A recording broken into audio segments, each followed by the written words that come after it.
uyongire. Yani wewe utafika umechelewa. Yani utafika umechelewa. Hauwezi kufika salama. Maana utakomea dunia hii tu. Maana una wasiwasi. Sasa mama ni mwinjilisti, anakwenda kupeleka ujumbe ng'ambo. Yesu anasema enendeni, anazungumza na mtu, anampatia kijizu. Wewe unaenda unahoji. Ulikuwa unasimama na nani? Ulikuwa unazungumza nini? Imekuwaje? Mbona ulimaliza dakika nyingi? Tumeitwa kwenda kupeleka ujumbe. Bwana asifiwe. Mwambie jirani yako tumeitwa kupeleka ujumbe. Bwana asifiwe. Jamani, Bwana asifiwe. Kwa hiyo kijana una kazi kubwa. Kijana, Biblia inasema katika kitabu cha Yohana wa kwanza sura ya 2 aya ya 14, ninawaandikia nyinyi vijana kwa sababu mna nguvu. Bwana asifiwe. Na neno la Mungu linakaa ndani yenu. Bwana asifiwe. Nanyi mmemshinda yule muovu. Bwana asifiwe.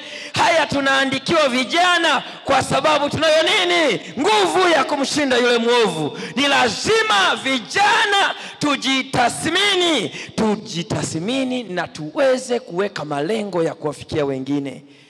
Na sisi wazazi, watu wazima wote tulioko leo kanisa, tujitathmini kwamba tumefanyaje ujumbe.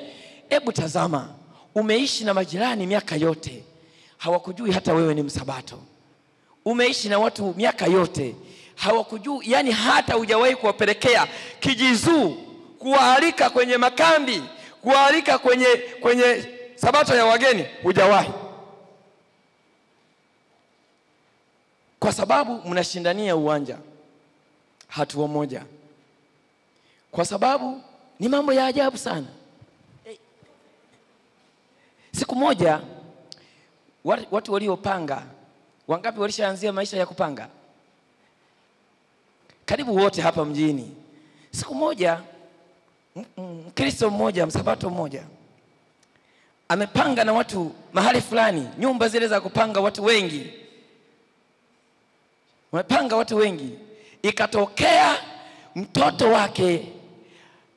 wake akajisaidia kwenye mlango wa mpangaji mwenzake. Sasa walikuwa wanacheza watoto wawili, wa yule mama mwenye huo mlango na wa huyu. Lakini hapa katikati mwenye nyumba na akili ameweka kakipartition kidogo ka ukuta kafupi. Jamani, mnanielewa Basi haka katoto kakamwendea mama Loda amepuu mlangoni. Mama katoka, mama huyu mwenye nyumba, huyu ambaye hana dini, sio wa dini, alipokuta amepuu, akaenda kuchukua koleo, akachota ile puu, akairusha kwenye nyumba ya mama Loda. Mama Loda anatokea, anakutana na mzigo unadondoka gingiri. Anasema, "Wai, unanitupia mzigo mimi?" Mama Loda naye kachukua chepe, kachota katupia. Yule naye kachota katupia. Kachota katupia. Kachota katupia. Ikaishia hewani. Hapa ikatengeneza barabara. Sasa ilipoishia hewani, wakashikana vifua baada ya kutengenezwa barabara. Yani nafikiri mnaelewa yaliyo, yani kwa hiyo wakagombana. Wanaume wanakuja wanakuta walishagombana. Mwisho wanaume wanasema, "Nyinyi mbona mmekuwa wajinga? Jambo hili dogo ndio liwafanye mpaka mvurugane kiasi hiki." Hao ndio wanaokuja katika nyumba ya Bwana. Biblia inasema, akikupiga shavu la kushoto, mgeuzie na shavu la kulia. Ni lazima tuwaonyeshe sisi ni Wakristo kwamba amekutendea kwa ubaya, wewe mwambie asante, pole na samahani. Maana anayekukanyaga kwenye gari, mmesimama mmeshika bomba, na wewe ambaye umekanyagwa, nani anastahili kusema samahani? Ni wewe uliyekanyagwa, maana yeye anajua amekanyaga gari. Kwa hiyo wewe mwambie samahani, umekanyaga kuna mguu. Oh, pole. Sio wewe pumbavu haujui kwamba kuna mguu. Wewe sema samahani, maana ulipokanyaga kuna nini? Kuna mguu. Maana yeye anajua ni gari, maana kuna miguu mingine mikavu kama gari. Kwa hiyo ni muhimu sana. Kwa hiyo kama vijana tunaitwa, Biblia inamtazama kijana kama mtu mwenye nguvu, lakini mwenye uwezo. Kijana amepewa neno la uzima ndani yake. Kijana anajulikana kama mbeba ujumbe makini, atakayekimbia kwa kasi kupeleka ujumbe. Bwana asifiwe. Na hivyo Mungu anawekeza kwako kijana. Mungu anawekeza kwako mambo muhimu ya kufanya. Leo kijana kama Yusufu alivyosimama akiwakilisha jina la Bwana vizuri, lakini wako vijana wengine waliowakilisha jina la Bwana vizuri kama vile Yosia, Danieli, Hanania, Mishaeli, Azaria. Wako wengine kama wakina Miriam, Esther, Hadasa. Hadasa ni yule binti ambaye alikuwa akifanya kazi ya utumwa nyumbani mwa Naamani. Alikwenda kama mtumwa katika taifa lisilomjua Mungu, akaishi kama mtumwa. Tabia yake ilitofautiana na watumwa wengine. Tabia yake ilitofautiana na watumishi wengine. Hata alipoonekana bwana wake ana changamoto, Hadasa akasema, laiti bwana wangu angetambua ya kwamba kuna nabii kule Samaria, kule Israeli, bwana wangu angeponywa ugonjwa wake. Bwana asifiwe. Sawa, wewe unapotaka kuombea tu shida yako unaenda kwa maombi, si maombi gani? Haumuiti Mungu wako. Kuna watu wana wasiwasi na Mungu wao, yaani wanatumia miungu mingine. Kuna watu wanaenda kuombewa huko, wamemwacha Mungu wa Israeli. Muulize mfalme Asa alivyofanya wakati wa ugonjwa wake, anakwenda kuomba kwa miungu mingine. Biblia inasema alimwacha Bwana, akaenda kuitumikia miungu, na yeye ugonjwa aliougua ukamuua kwa sababu hakwenda kumuomba Bwana. Nikutie moyo kijana, weka dhamiri yako vizuri, weka nia yako na shauku yako vizuri, ya kwamba mimi nimeitwa kwa ajili ya kazi ya Bwana. Mimi nimeitwa kwa ajili ya utume, kuwafanya wengine kuwa wanafunzi wa Yesu. Ni jukumu letu sisi vijana, ni jukumu letu sisi kanisa, kama vijana wengine walivyoenda wakatangaza jina la Bwana. Leo tukiishi katikati ya wale ambao hawana jina la Bwana, hakuna tofauti. Hakuna tofauti. Wakitualika kwenye sherehe zao, hatuna tofauti. Kule mtaani kwangu, kanisa analotoka yule jamaa, mtu mmoja alipoenda kufanya effort ya kwanza ili kufungua kazi, yule mhubiri alikuwa anakunywa pombe. Kahubiri, watu wakabatizwa wa kutosha. Baada ya mahubiri, mwezi mmoja baada ya mahubiri, akaasi, akawa mlevi wa kulala kilabuni. Mungu hazihakiwi. Paka leo ninapokuambia hayuko kanisani.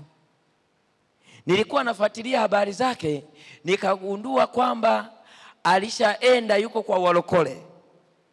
Na kule ni mpigaji wa makofi. Wakati mtumishi akiwa anahubiri kama hivi, anakuwa anapiga makofi.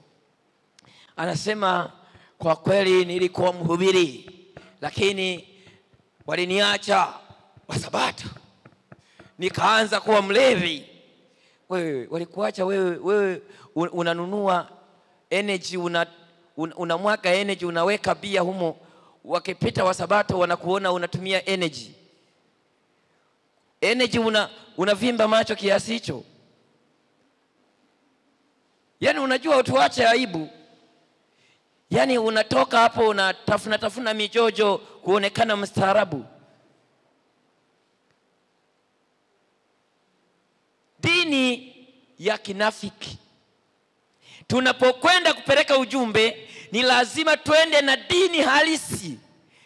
Yani iko hivi, Ellen White anaandika hivi kwenye kitabu kile cha Nuru Safarini, pamoja na kitabu kile cha Elimu, na ameandika pia kwenye kitabu kingine vipengele vinavyofanana. Anasema tunatambua dini ya mtu na imani yake kupitia maisha yake. Jamani, Bwana asifiwe. Anavyovaa, anavyokula, anavyosema. Na ndio maana Biblia inasema apandacho mtu ndicho anachovuna, kimtokajo mtu ndicho kimtiacho unajisi. Yani ni kwamba kilichoujaza moyo ndicho huwa kinatoka wapi? Yani leo ulivyoniona nimevaa hivi, yani moyo umejazwa hivyo. Kwa hiyo na ndio maana unapomwona mtu akitoa maneno mabaya au maneno mazuri, ni kwamba hicho ndicho kilicho ndani ya moyo, shinani ya moyo, kinatoka kutoa dukutuku la moyo wake.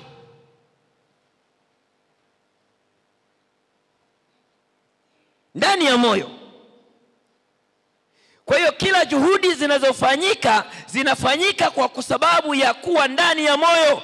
Moyoni mwa mtu ndivyo vinavyotokelezea. Yani na ndio maana unaweza ukashangaa. Siku moja tuko kwenye harusi, carpet jekundu limetandikwa pio mpaka kule.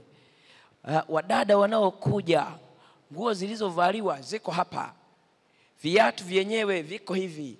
Wewe jipige nini ile? Wenye gari nini ile? Jipige jeki tu. Sikiliza, mimi nimekutana na mtu aliyejipiga jeki miaka 20. Ni mzee sasa, ni mstaafu, na alikuwa anafanya kazi ofisi ya mkurugenzi. Anatembea hivi, zilishajipiga jeki. Wewe endelea tu kuwalingishia hapa jeki, eti na wewe unatembea una kiatu kirefu. Gonga tu. Tembea tu. Goja kwenye uzee utaona mchuchumao. Utavutwa, jeki itakuvuta paka utakoma, utakuwa unaidika abe, misuri haikubaliani. Ni lazima uangalie. Na ukibisha nenda kwa wataalamu wa afya ukaongee nao, wakwambie.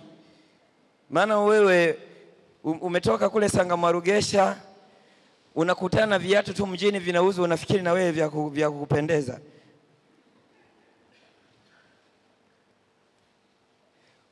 Kwa hiyo ni lazima uangalie. Kwa hiyo kijana, yako mambo ya kufanya kijana. Kijana lazima ajitambue. Na mambo haya yanakuonyesha kwamba wewe kijana unayepeleka ujumbe unajitambua. Jambo la kwanza, ajitambue. Kijana ni lazima ajitambue ya kuwa yeye ameitwa na Mungu. Bwana asifiwe. Yeye ameumbwa kwa sura ya Mungu. Ni lazima atambue uhusiano wake na Mungu wake aliyemuumba. Yani jikubali kama ulivyo, jitambue, jipatie thamani mwenyewe. Usisubiri mtu akwambie wewe umependeza. Ukivaa nenda kwenye kioo chako, sema nimependeza. Bwana asifiwe. Jikubali mwenyewe. Usiwe kama mimi sijui huu ni mwezi wangapi sijawahi kwenda kwenye kioo. Kwa hiyo sina shida sana na mgogoro na kioo. Jikubali mwenyewe, jipatie thamani yako. Jikubali mwenyewe, jitambue, jikubali. Ukisha jikubali utajiona ni wa thamani. Jikubali. Jambo lingine, uwe na shauku na kiu ya kuwa na neno la Bwana. Bwana apewe sifa. uwe na shauku na kiu. Na ndio maana Yesu anasema wenye kiu na waje. Wafanyaje? Wanywe maji ya nini? Ya uzima. Ni lazima kijana uwe na shauku na kiu ya kuwa na Bwana karibu. Sasa mtu mmoja anasema, mchungaji, sipati kabisa wachumba. Hivi wewe usali Tabata miaka 10 mpaka miaka 6 5 upate wachumba, una matatizo. Kwa sababu inawezekana mahusiano yako unavyofanya na watu ni matatizo. Wanaona kabisa kwamba huyu dada huyu, hapana, hapa niende taratibu. Unakuta wachumba wanachomoka. Halafu wewe dada unawekewa booking miaka 6. Hivi kweli hiyo booking ya namna gani? Hata ya ndege na expire. Hasa miaka 6 kweli huko booking. Anakuja mtu mwenye nia anasema mimi nataka kuoa. Unasema sorry, nina mchumba. Mchumba mwenyewe ana degedege. Kwani unamfahamu huyo mchumba? Mama yake amehangaika naye usiku kucha miaka yote ya utoto wake, haelewi. Wewe unang'ang'ana mchumba ambaye alikuwa analia usiku kucha, baba mama na mama hawalali. Paka wanaenda kuomba kwa mizimu kwamba inawezekana hili jina tulilompa la Maruru halieleweki. Wanaamua wamtafutie jina lingine.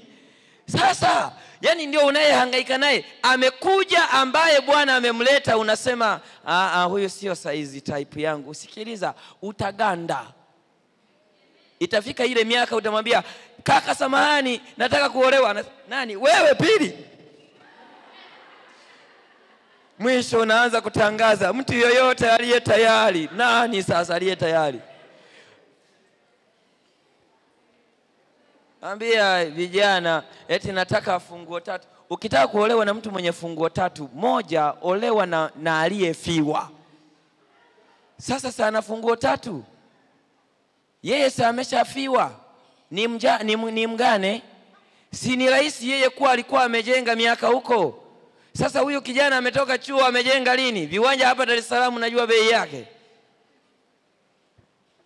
Tena kama katikati ya mji kama hapa, milioni 48. Kazi yenyewe analipa 3.5. Zitalingana leo?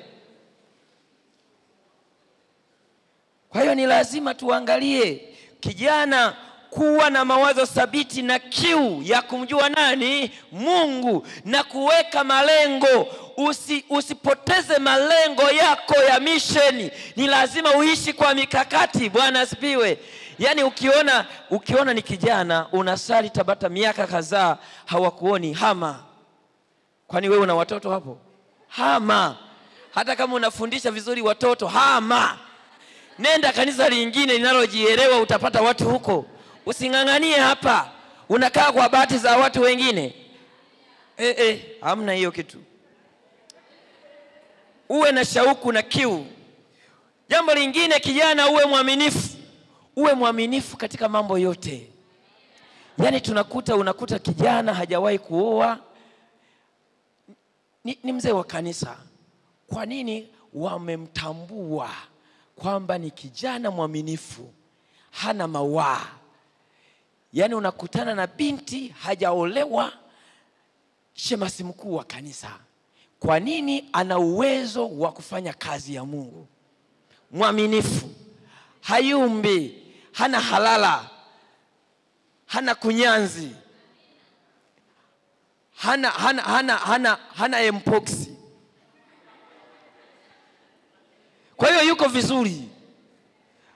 Ana maisha safi ambayo kila mmoja anavutiwa nayo. Na ndicho ambacho jamii inahitaji kuvutiwa kutoka kwetu sote Waadventista, kwamba watu wavutiwe na imani yetu, wamjue Yesu kupitia imani yetu, wamjue Yesu kupitia maisha yetu. Kama ni mwalimu ambaye hapendelei rushwa. Tana na lecturer mmoja akifundisha, anakwambia ukichelewa kipindi anakwambia wewe nakupa supplementary. Yani hata upigeje usomeje alishakwambia utasapu. Na ukisapu anasimama anasema akija mwaka mwingine akifundisha kozi anasema 8, 9, 10 wote walifeli. Na sio kwamba hawana akili, wanazo, ila ana roho mbaya. Ana roho mbaya. Kwamba sisi tunapaswa kuwaonyesha dunia tunaowaendea kwamba tuna Kristo ndani yetu aliyebadilisha tabia zetu na maisha yetu. Kwa hiyo tunapopeleka ujumbe una matumaini. Kwanza umenibadilisha mimi mwenyewe. Wanajiuliza kwamba kuna watu hawana aibu. Yaani wewe ni mzinzi, halafu unakuja unahubiri hapa mimbalini. Na unaujua kabisa kwamba una nyumba, umeoa na umeweka mahali pengine mke. Nilikuwa natembelea mahali nikakuta mwanamke mmoja amejengewa nyumba nzuri na nini, nikawa namuuliza, wewe mume wako mbona miaka yote nimekuwa hapa sijawahi kumuona? Anasema, mchungaji, wewe acha tu, huyu mwanaume ana mji wake mwingine huko. Ilikuwaje?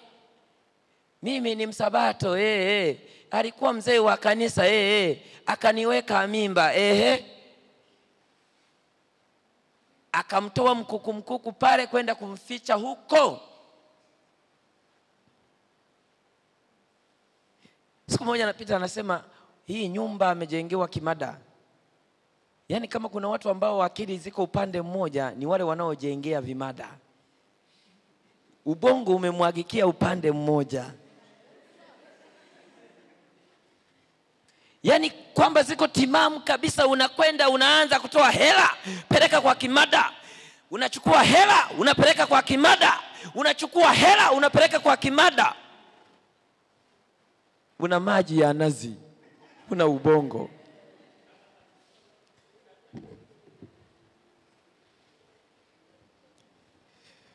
Kwa hiyo Yesu anatuita mambo ya msingi kama vijana. Uaminifu ni taji kwa vijana. Mambo yanayombeba kijana. Tutaangalia mambo 4 yanayombeba kijana tunapokaribia na mwisho wa ibada hii. Jambo la msingi linalombeba kijana ni nidhamu. Bwana asifiwe. Nidhamu yako inambeba kijana. Bwana asifiwe. Kijana, unapopeleka ujumbe wa marejeo kwa watu wengine, ni lazima ubebe ujumbe huo kwa nidhamu. Maana unaendea tamaduni ambayo ni nyingine, unaendea jamii nyingine ambayo haijawahi kukuona wewe, haijawahi kusikia ujumbe wako. Ni lazima uende kwa nidhamu na tahadhari. Nidhamu. Wako watu wengi wanaoshuhudia kwamba mimi nilikuja kanisani kwa sababu jirani yangu alikuwa mtu mwema sana. Yaani alivyokuwa akitutendea. Nikaenda mahali fulani, mama mmoja sasa hivi amehamia Marekani, huwa tunafanya ibada naye kwenye mtandao. Kwamba alipokuwa akiishi pale nyumbani kwake, kila siku ya Jumamosi jioni alikuwa anaalika vijana, watoto anapika sufuria kubwa la wali.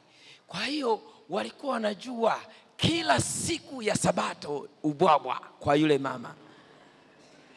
Kwa hiyo anasema kwamba kupitia ubwabwa wake watu wengi walimjua Yesu. Na hata alipohama, yani watu walisononeka. Lakini moja ya watu wengine waliokuwa wakishiriki ubwabwa ni mchungaji sasa hivi.